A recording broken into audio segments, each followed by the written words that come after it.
So I've had quite a few awkward encounters in my life. And by awkward, I mean I'm just encompassing all kinds of danger, stupidity, just everything. Just everything in there.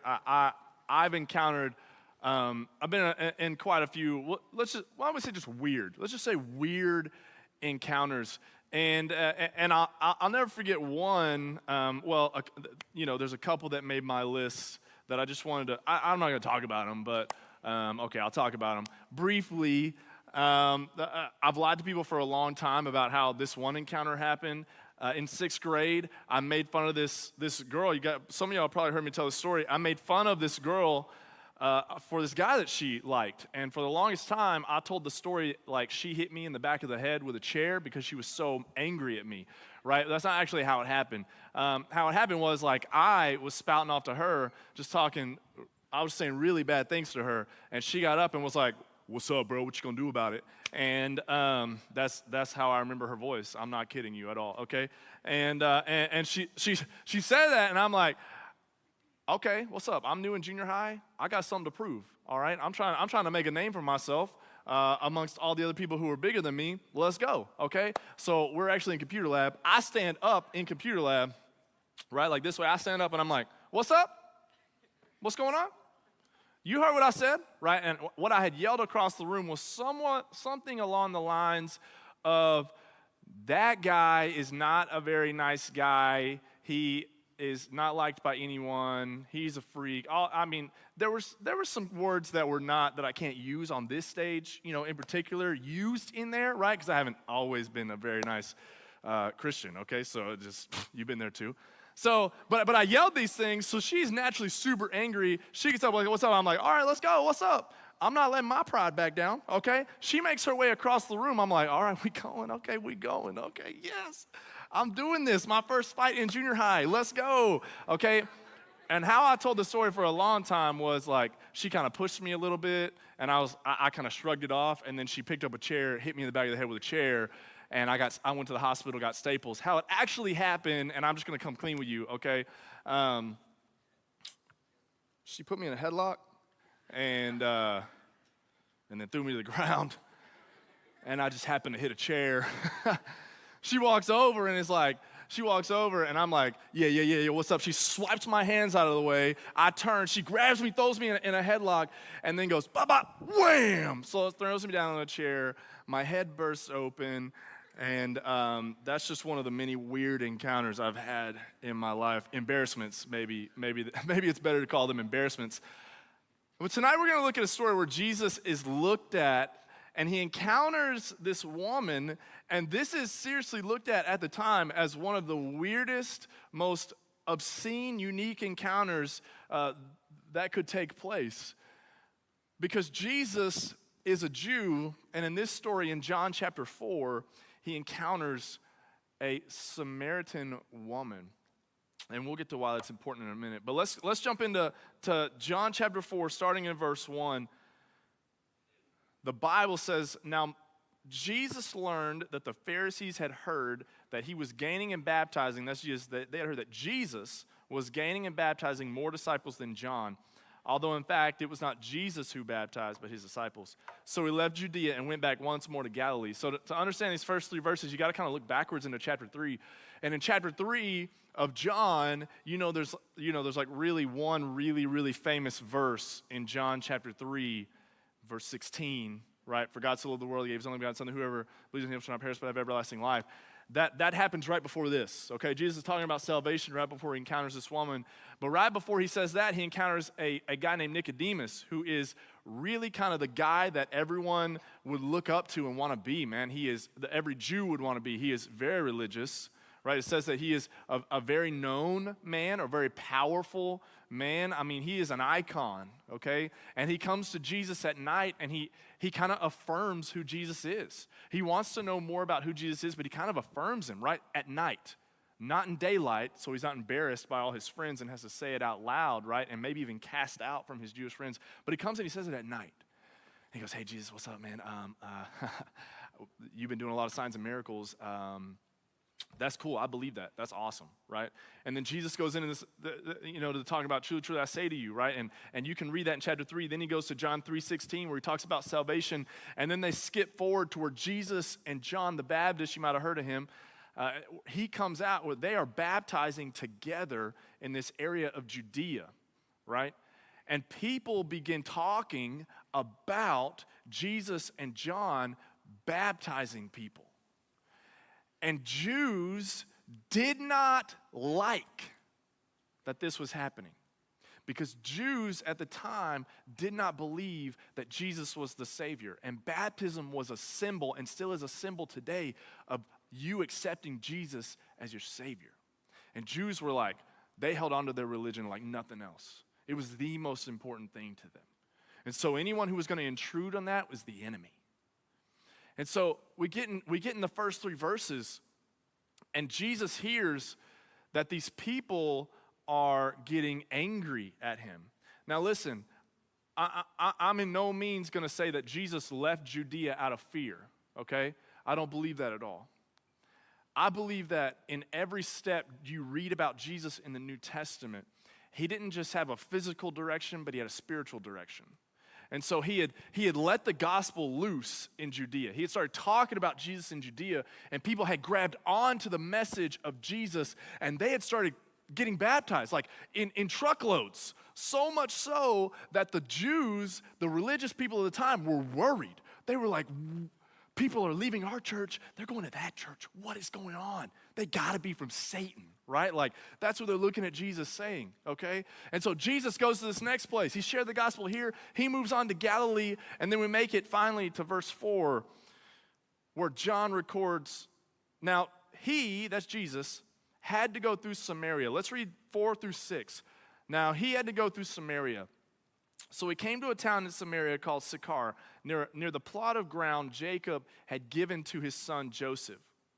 Jacob's well was there, and Jesus, tired as he was from the journey, sat down by the well. It was about noon.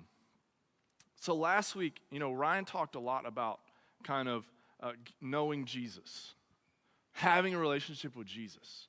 And tonight, I really wanted to give you 3, it's kind of 3.5, just really simple why Jesus answers. Okay, if you are a follower of Jesus, or you know that you should follow Jesus, I just want to reiterate and tell you why. Why Jesus? Why follow Jesus? Why know Jesus? And the first one is because Jesus finds us. Why encounter Jesus? Why follow Jesus? Is because Jesus finds us. Jesus came to us. I want you to listen. There's one verse devoted to these 7 words. Now he, Jesus, had to go through Samaria. Listen, Jesus didn't have to go through Samaria, okay? I know you guys don't have a map in your head of what that looks like. Maybe a few of you do. But let me break it down for you really easy with a couple fingers and a map like this, okay? So this is Judea, okay? This is Galilee. Jesus is trying to go from point A to point B. And let me tell you, there was a straight line, okay? He could have pretty much went from Judea to Galilee, all right? But in the middle there was Samaria. And Jews, because they did not like Samaritans, because they looked at Samaritans as half-breeds, there's this long history. If you come to Sunday mornings, we're about to get there, where Judea and what's later known as Samaria actually split up, okay? And there's this long history. It's all bloodbath and stuff you don't want to hear about right now. But basically, the Jews do not like the Samaritans. They view them as half-breeds. They are pagans. They are people who cannot worship in the temple, cannot follow their God. And so they did everything they could. Look, there was a straight path here, but they chose to pretty much create their own path. And instead of going from Judea to Galilee in a pretty much straight line, they decided to go in a real long circle. That's how far out of their way they went to get away from Samaritans, how much they didn't like the Samaritan people. But Jesus had to go through Samaria. There was another physical path. Jews did not associate with Samaritans, but despite the fact that there was another physical path, for Jesus, there was only one spiritual path. If you're taking notes, you need to write that down. There's only one spiritual path in the eyes of Jesus. There might have been multiple ways to get to Galilee, to physically walk to Galilee, but there was only one spiritual way for Jesus to get to Galilee, and that was through Samaria. That was through a pile of lost people, a pile of hurting people, sick people, deaf people, outcast people, leprous people, depressed people, confused people, suicidal people, homosexual people. That's where Jesus went.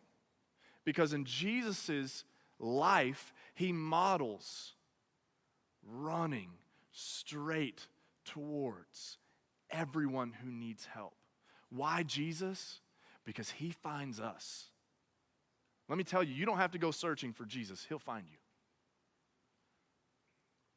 So Jesus sits down by this well. Verse 5, so he came to the town in Samaria called Sychar, near the plot of ground Jacob had given to his son Joseph. Jacob's well was there, and Jesus, tired as he was from the journey, sat down by the well. It was about noon. So a long time ago in the Old Testament, God calls Jacob to this new place, and Jacob goes. And he settles in this place where this well is, and there are springs of water that come out of the mountains by where he is. Fresh water, good water. But Jacob decides to dig his own well out of safety, security, whatever you want to put there. Jacob, maybe out of fear that there's someone already in that water source, is afraid that if he goes over there, something bad is going to happen, or that's going to push him out, or they're going to fight him, or they're going to kill part of his family, or they're going to do whatever, decides to stay put in the safety and security of the place and not continue on maybe to the living water that God had for him and try to dig a deep well to get water out of it. And what's awesome about this well, that Jacob tried to create his own living water, and Jacob tried to find a source of life in the middle of a desert and a desolate place, is number two. You see, Jesus finds us, but Jesus doesn't just find us like on a map and then say, oh, that's cool, he's over there, check that out, like you would look at a map of continents. Jesus actually meets us where we are. He meets us where we are. And so this well that was dug by Jacob, that honestly, seriously represents real life, a sense of security, a hope in yourself, maybe even a sense of pride. Because water, they did find water. And to this day, there's water in Jacob's well. There is. It's a fresh spring that they dug down to and they found water in.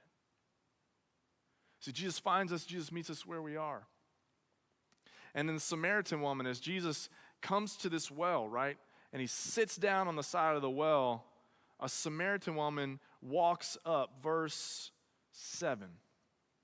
When a Samaritan woman came to draw water, Jesus said to her, will you give me a drink? His disciples had gone into town to buy food. And the Samaritan woman said to him, you are a Jew and I'm a Samaritan woman. How can you ask me for a drink? Remember, Jews did not associate with Samaritans. And even more so, Jewish men definitely didn't associate with Samaritan women, didn't talk to Samaritan women, didn't look at Samaritan women. That was not a thing. Or they became literally ritually unclean and they would have to go wash themselves. And yet Jesus opens up this conversation. And she's shocked, right? You see her response. You're a Jew, I'm a Samaritan, how can you ask me for a drink? And then Jesus answers. This is so good. Jesus answers simply with, if you knew the gift of God and who it is that asks you for a drink, you would have asked him and he would have given you living water. So she's literally here, focused on the physical, focused on the now, focused on the, yo, bro, here's the deal. My kind don't talk to your kind. Right, like that's not how this goes, okay? This is not a normal thing. Why are you talking to me? Don't you have like disciples who are supposed to do this for you? People who are around you, who help you, who can get this for you? And Jesus asks her this question really in a response to get the conversation going, because this woman appears at noon. You see, most women in that day, they would draw water in the morning or they would draw it at night. They didn't draw it at noontime. This showed that she was very lonely, possibly even fully alone, for the way that she lived her life, maybe as a prostitute, maybe as just a really bad person, but she didn't really have any friends because she didn't come to social hour with all the other ladies, either in the morning or at night. And yet Jesus, remember, Jesus is there. She's wondering why Jesus is there. She's wondering why Jesus is talking to her. But remember, Jesus had one spiritual path on his mind, and it led straight to her. Straight to her. She's looking at this as a weird encounter. Jesus is looking at this as divine appointment. So I will never forget the first, and we didn't do this a lot growing up, okay? We were the family that would get in a van and like drive. Like my mom would come home, she was a teacher, my mom would come home on a Friday and she'd be like, let's load up and go. And at one point we had a big brown like rolling van, Astro van, kind of like a big, you know what I'm about to say, kind of like a big brown van rolling down the road, okay? I'm just gonna say, it looked like a big turd going down the road, okay? That's what it looked like, all right? It did, okay? And we would go everywhere, right? But as I got older, my parents decided that we needed to go on a cruise, okay? I'd never been on a cruise before, never been out of country before, really never been out of any kind of redneck stop or Cracker Barrel before, okay? Because that's what we did. We made a loop through the country, stopped at every Cracker Barrel on the way down, like, what's up? What more do you need? That's all I knew. We go on this cruise, okay? And we go somewhere in the Caribbean. I'll be honest with you, I don't remember, okay? But one of the things that we did that was so out of the box for my family, all right? My family, I just don't remember doing a lot of, like, out-of-the-box excursion type things. We were the family that would go, literally, like I said, go to, like, a Cracker Barrel, okay? Or we would, like, drive up a mountain, stand at the top, and go, man, this is cool, right? Like, we wouldn't zip line down the mountain. Like we're not that family. We just go to the top and look, okay? But we go on this cruise, and my parents kind of lose their mind, and they're like, we need to do something awesome. Tomorrow morning, we're going to hang out with stingrays. And I'm like, that killed Steve Irwin. I don't think I'm in. Okay? And so we get, you get off the boat, and we get on this other boat, like tiny boat, and we ride for like an hour. All right, an hour of adrenaline and nerves are like building up inside of me this whole time, okay? And I'm like, I seen that. I saw this on TV, okay? I was alive, all right? I remember, okay? I attended the funeral via online, okay? I was there. I don't like stingrays, never have in my life. Then we get there, they tell you, oh, it's safe, man, jump off the boat, okay?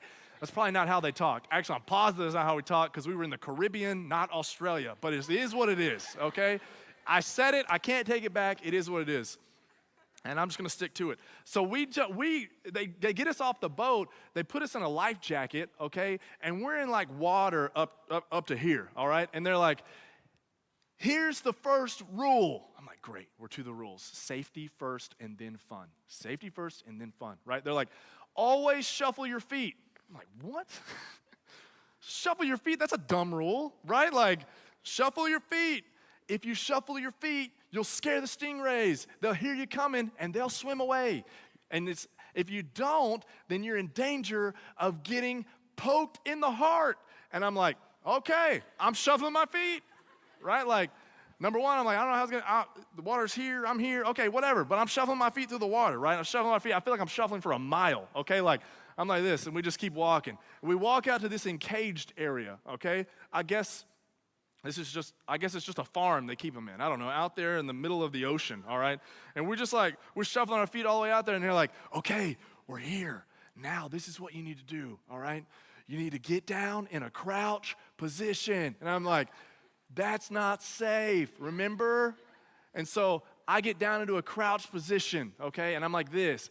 They're like you're catching a large ball. And I'm like, okay, great. And so I go like this, right? Like I'm in the water now. Like I'm in chest deep in the water. My hands are underneath.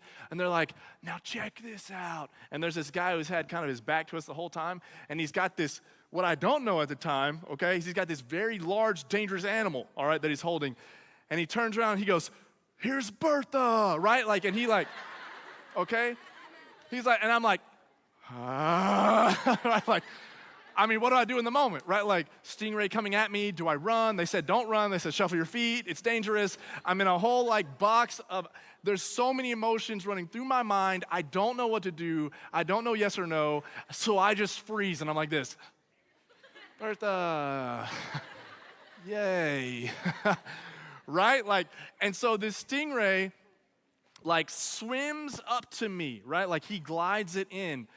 And then what they don't tell you, okay, or what maybe you got told, what I didn't get told, is that these things have the suction power of like a massive like stadium vacuum, okay? Like state of the art, best vacuum, sucks trash out of a trash, I don't know, whatever the best vacuum you think of. It is a suction cup, okay? So this thing gets on me and then he goes, oh, remember, they could leave a large hickey on your chest. And I'm like, that's rule number 2, right? Like that's somewhere in the top. You gotta tell me these things. First, shuffle your feet. Second, careful, a stingray is going to come to you, let it glide into your arms, but don't let it touch your chest, and then 3, squat, right? That's when you squat, right? After you know the second rule, okay? So it swims up to me, and if you ever held one of these things, they're like so slimy, okay? Like, I like animals. I do. I like animals, enjoy animals, but this thing is like in my arms, and I'm like, nah, not what I'm meant for. Nope, my dreams of working at SeaWorld, they're gone. Never again, right? Like, have you ever found yourself in one of those positions where you're just like, oh, this is so weird. And still to this day, that's how I feel about it. I just feel that it was weird and that it was awkward and that I just wanted to be out of that moment. And that's how the Samaritan woman felt. Real deal. She felt like, this is so weird, dude. Why are you talking to me? I want to be out of here. But then Jesus continued the conversation. Check this out. Jesus keeps it going. If you knew the gift of God, he's referring to the Old Testament, where he talks about people who literally in the Old Testament before Jesus were saved by their faith. He says, if you knew that if you just had faith in God, you would be saved. And who it is, me, Jesus, the Son of God, the guy who gives salvation, right? If it was me that you were asking for a drink, you wouldn't ask me for this stuff that comes out of the well. You would ask me for the living water that only I can give. And look, I've been here before too. The lady didn't get it. She didn't get it. Next week, I'm going to talk a lot about my testimony and some misconceptions that I had about myself. And I had a lot of misconceptions about myself because I missed a lot of moments. And some of you in here and tonight have missed a lot of moments, and some of you probably have friends who have missed a lot of moments. This lady encounters Jesus. He pretty much tells her, yo, look, I'm the Savior of the world. And then she turns around in verse 11 and says, sir, the woman said, you have nothing to draw water with, right? Like, you have nothing to draw with, and the well is deep.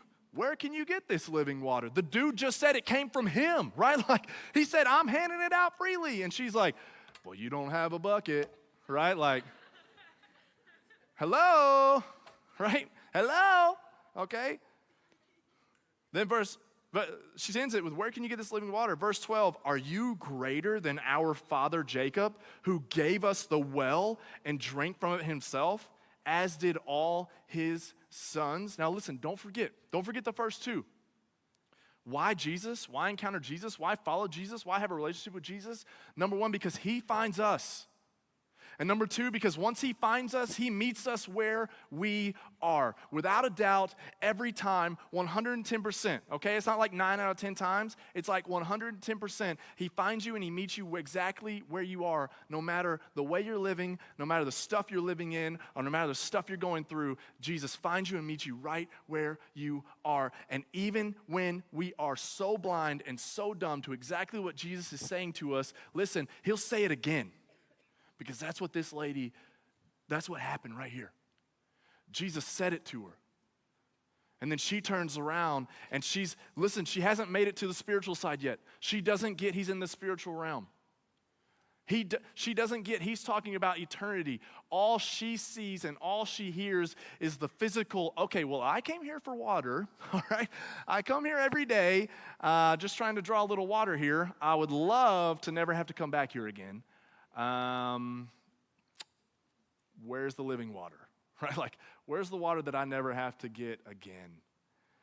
And then Jesus answers, everyone who drinks this water will be thirsty again. Talking about the water in the well, the physical water. But whoever drinks the water that I give them will never thirst. Indeed, the water I give them will become in them a spring of water, welling up to eternal life. Earthly water quenches thirst only for a short time. You see, Jesus finds us, meets us where we are, encounters us because he knows thirst is not quenched. Listen. Is not quenched by something that can be found here on earth. It's only quenched through him and by him. Jesus is the only source of water that will keep you from running dry.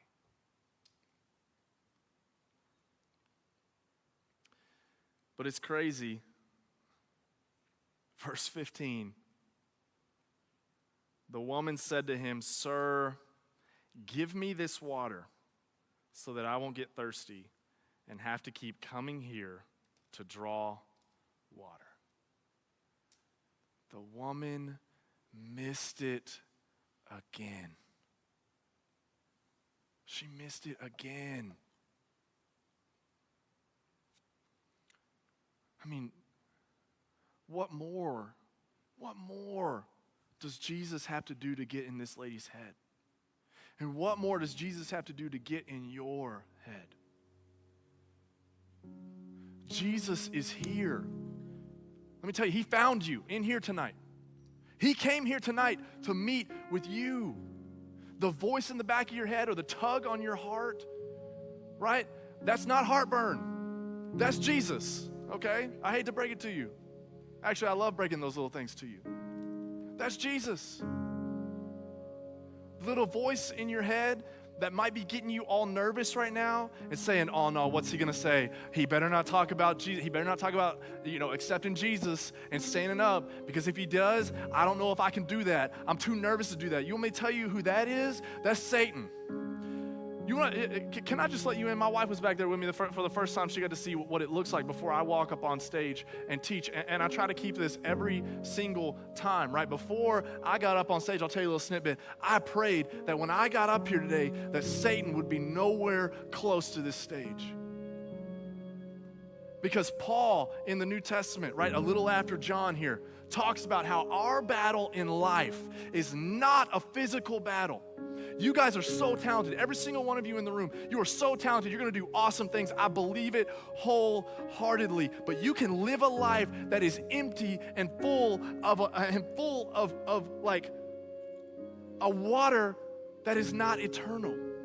You can live a life where every single day you have to take your bucket to the well and refill it because your life is based on the things of the world.